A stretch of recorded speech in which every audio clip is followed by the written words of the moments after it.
Beautiful day out here. It's such a nice day. I decided to drive one of my hot rods to work today. This is a 1970 Plymouth AAR Cuda.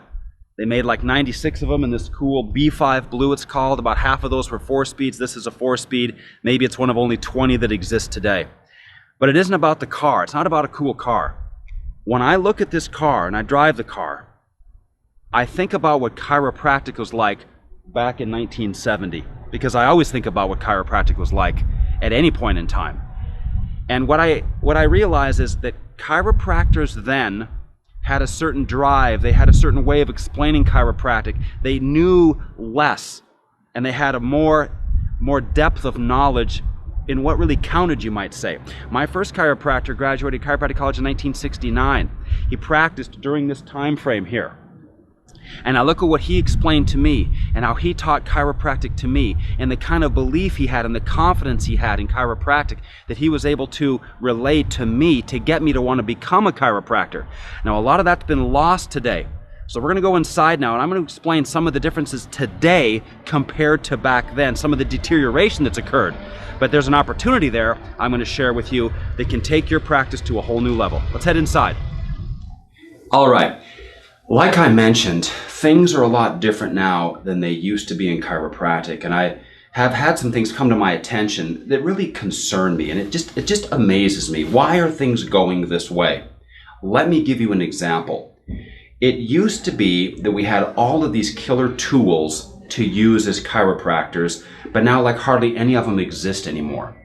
What do I mean?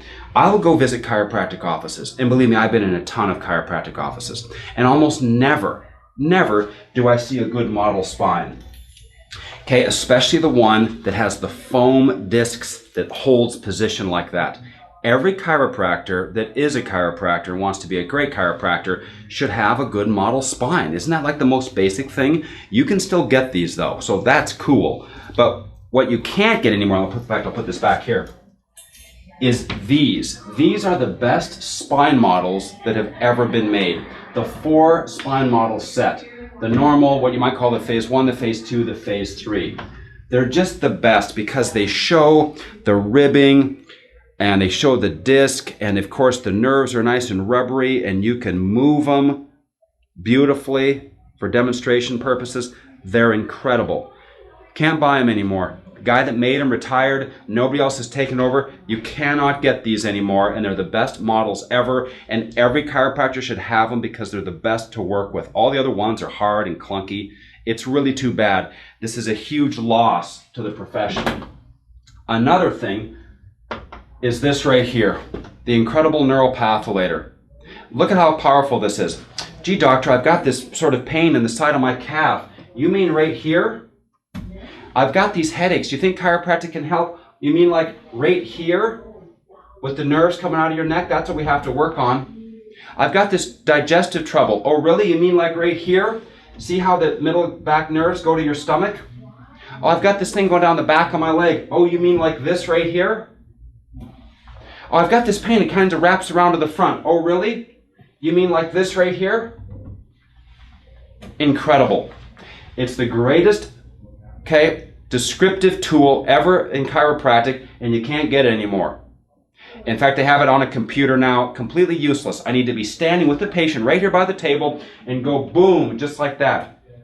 If something takes an additional 10 or 20 seconds at 100 to 200 patients a day, well, that's going to be another like half hour in my day. And that's going to be another 4 hours, say 2 to 4 hours over the course of a week, depending on your schedule. It would cost $50,000 a year to go to a computer to try to show stuff to anybody or have it on an iPad or anything. You just need instant comprehension. Boom, like that. 3 seconds. But it's gone. How do you explain it? Here's another thing. This is the best subluxation chart I have ever seen. It has, for each vertebra, where the nerves go and the kind of trouble that can happen there. Okay, cervical, thoracic, lumbar, it's laid out perfectly. Can't get it anymore. Now they have all these generic ones. They go to all, they don't make any sense at all. They're completely useless. People understood this. They could make sense of this. It had little check boxes. I have some original copies. Okay, there it is.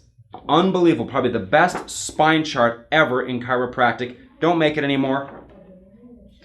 This chart here too. Health returns and cycles. Again, one of the best charts ever, showing that it took time to get into trouble, and it's going to get better, sore, better, sore, better, sore, better, sore, as they get better again.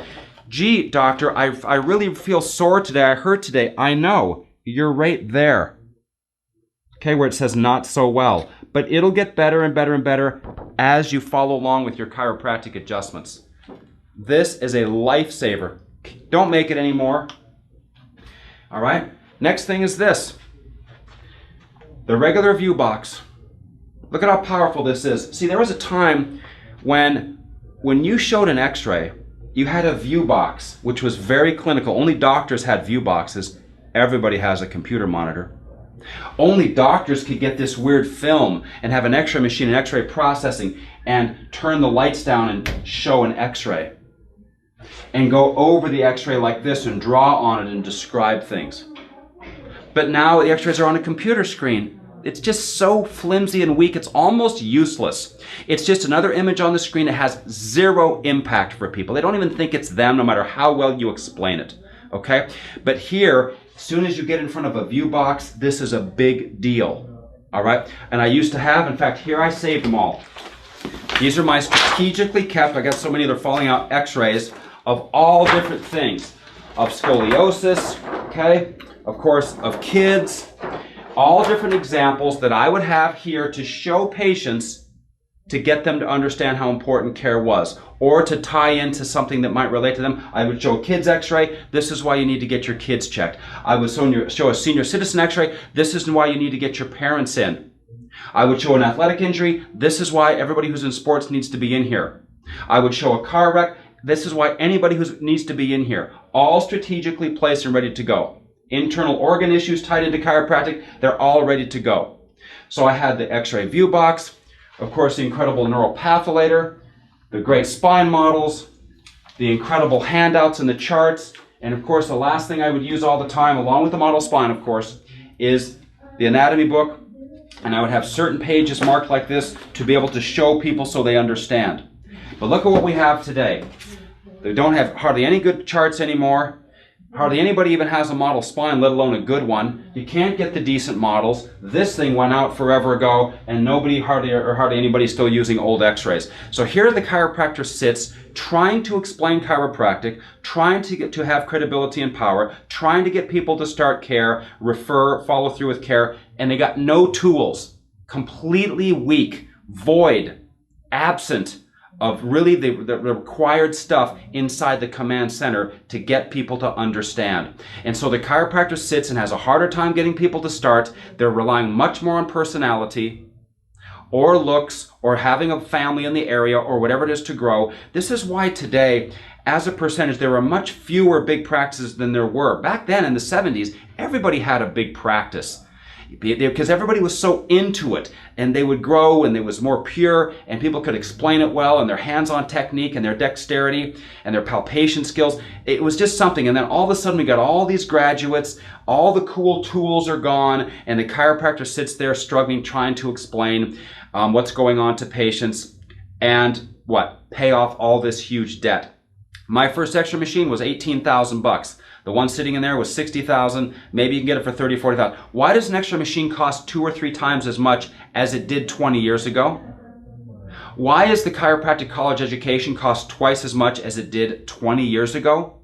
So the amount of debt is 2 to 6 times more, and the tools the chiropractor has available don't even exist.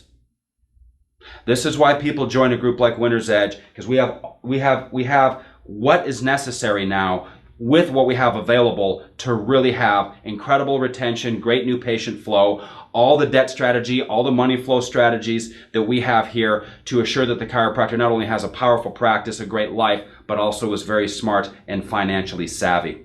A few things I wanted to share with you here. I look at the cool hot rod car, 1970. What was chiropractic like? Man, they had everything. In fact, I had a little spine thing that had a button that said subluxation, and the lights would start to freak out. And they had a button that said adjustment, and you'd start pushing it, and as you pushed it, all the lights would come back to blinking green and normal again. Can't find that incredible tool anymore. People saw that, they understood perfectly.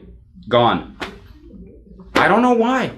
Why? Why are all these great tools for chiropractors not available anymore? We're just going to have to make the best with what we do have available and use everything we've got, physically and mentally superior, so we can lead our patients to high health, draw the referrals, and change as many lives as possible with incredible chiropractic care.